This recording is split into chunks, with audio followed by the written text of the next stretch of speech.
Pernah nggak kamu ngerasa uang banyak, pekerjaan lancar, teman banyak, tapi pas mau tidur di malam hari, hidup terasa hampa?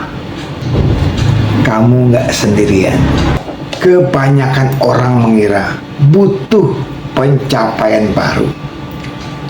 Padahal batin mereka sedang menagih satu hal: perjalanan spiritual.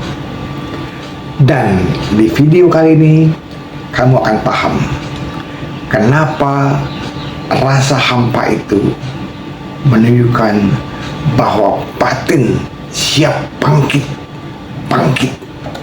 Pernahkah Anda merasa bahwa meskipun semua kebutuhan fisik dan pencapaian materi sudah terpenuhi, masih ada rasa hampa dalam diri?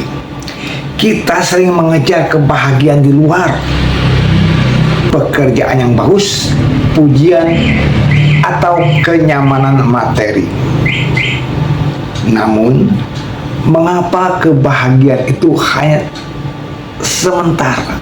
Bapak Ibu sahabat muda, dalam ajaran agama Buddha, rasa hampa ini adalah awal mula dari panggilan batin, sebuah panggilan untuk memulai perjalanan besar dalam hidup kita, perjalanan spiritual. Kita akan mengupas tuntas apa arti sebenarnya perjalanan spiritual. Perjalanan spiritual seringkali disalahartikan sebagai tindakan meninggalkan dunia yang ramai, pergi ke hutan atau menjadi pertapa. Padahal agama Buddha menilai perjalanan spiritual adalah proses ke dalam diri sendiri. Proses ke dalam diri sendiri. Cara mendasar perjalanan spiritual adalah usaha sadar untuk pertama, memahami realitas kehidupan atau tilakana, menyadari bahwa segala sesuatu yang berkondisi tidak kekal. Bunga yang segar awalnya segar ya, akhirnya menjadi layu. Ya, daun-daun yang segar menjadi kering. Lalu selain memahami adanya perubahan, kita pun melihat adanya ketidakpuasan dan ketanpa intian. Yang kedua, transformasi batin, mengikis 3 akar kejahatan, keserakahan, kebencian, dan kebodohan batin. Bapak Ibu sahabat muda, yang ketiga adalah mengembangkan potensi kebijaksanaan dalam diri kita, berpindah dari kegelapan batin mencapai pencerahan batin. Sederhananya, perjalanan spiritual bukanlah berpindah tempat secara fisik, melainkan pergeseran cara pandang batin dari keterikatan menjadi pembebasan. Bapak Ibu sahabat muda, coba kita lihat manfaat memulai perjalanan spiritual. Mengapa kita perlu memprioritaskan perjalanan spiritual di tengah kesibukan? Manfaat utama yang pertama, ketenangan batin, kanti dan santi, tidak mudah tergoyahkan oleh pasang surut kehidupan, pujian, celaan, untung atau rugi. Manfaat kedua, ketenangan murni.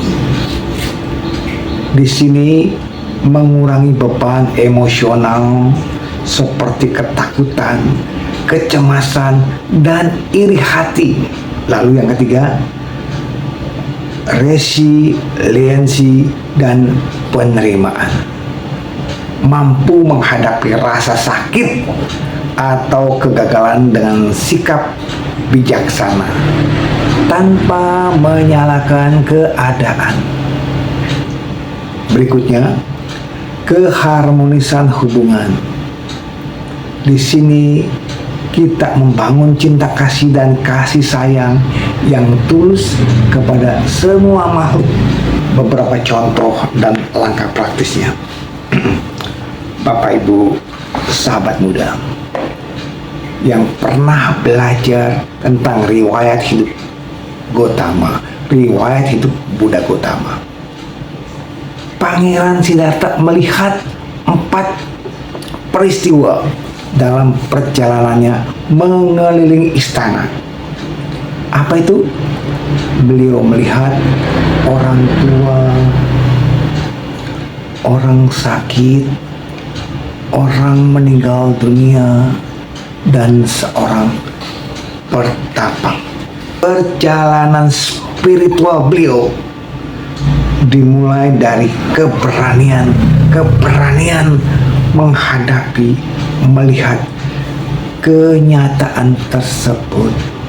Bapak Ibu sahabat muda, dalam kehidupan modern, apa kita bisa melihat hal itu juga? Ketika seorang mengalami kegagalan bisnis atau patah hati, daripada melarikan diri dengan melampiaskan amarah atau kecanduan, ia lebih memilih ke tempat hening, bermeditasi, serta mengamati perubahan emosi tanpa perlu menghakimi. Bapak Ibu sahabat muda, kita dalam agama Buddha memiliki tiga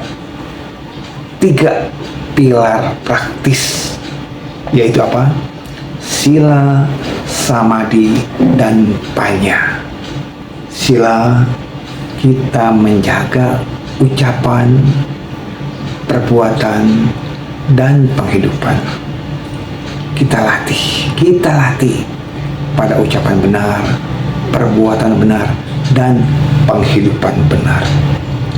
Lalu pada samadhi kita kembangkan usaha benar, perhatian benar, dan konsentrasi benar. Melatih hidup sadar saat melakukan kegiatan, bahkan sadar dalam menyimak konten ini. Bapak Ibu sahabat muda, akhirnya kebijaksanaan atau panya mengembangkan pemahaman secara langsung tentang hukum-hukum kesunyataan melalui meditasi pandangan terang atau yang kita kenal dengan Vipassana Phawana. Lalu kita akan melihat relevansi dari syair Dhammapada. Dhammapada syair 1 mengatakan, pikiran adalah pelopor dari segala sesuatu. Pikiran adalah pemimpin. Pikiran adalah pembentuk. Bila seseorang berbicara atau berbuat dengan pikiran jahat, maka penderitaan akan mengikutinya, bagaikan roda pedati mengikuti langkah kaki lembu yang menariknya. Syair kedua, pikiran adalah pelopor dari segala sesuatu. Pikiran adalah pemimpin. Pikiran adalah pembentuk. Bila seseorang berbicara atau berbuat dengan pikiran baik, maka kebahagiaan akan mengikutinya, bagaikan bayang-bayang tak pernah meninggalkan bendahnya. pesan dari syair Dhammapada tersebut, perjalanan spiritual dimulai dan berakhir dari pikiran kita sendiri. Kita tidak bisa mengubah dunia luar sesuai keinginan kita, tetapi kita bisa mengubah cara batin merespon dunia ini. Lalu, Dhammapada bab 2, Appamanawaga, syair 21. Kewaspadaan adalah jalan menuju kekekalan. Kelengahan adalah jalan menuju kematian. Orang yang waspada tidak akan mati, tetapi orang yang lengah seperti orang yang sudah mati. Pesan spiritual dari ayat ini adalah membutuhkan kesadaran penuh. Setiap kali kita sadar akan nafas, sadar akan pikiran yang muncul, saat itulah kita sedang melangkah maju dalam perjalanan spiritual. Setiap kita sadar akan nafas, sadar akan pikiran yang muncul, saat itulah kita sedang melangkah maju dalam perjalanan spiritual. Bapak, Ibu, sahabat muda, perjalanan spiritual bukan tentang menjadi sempurna dalam semalam. Ini adalah perjalanan selangkah demi selangkah, hari demi hari. Ketika Anda memilih untuk tersenyum daripada marah, ketika Anda memilih melepas daripada memegang dendam, itulah kemenangan spiritual yang nyata. Semoga pembahasan ini membawa manfaat dan menginspirasi kita semua untuk melangkah maju dalam perjalanan spiritual.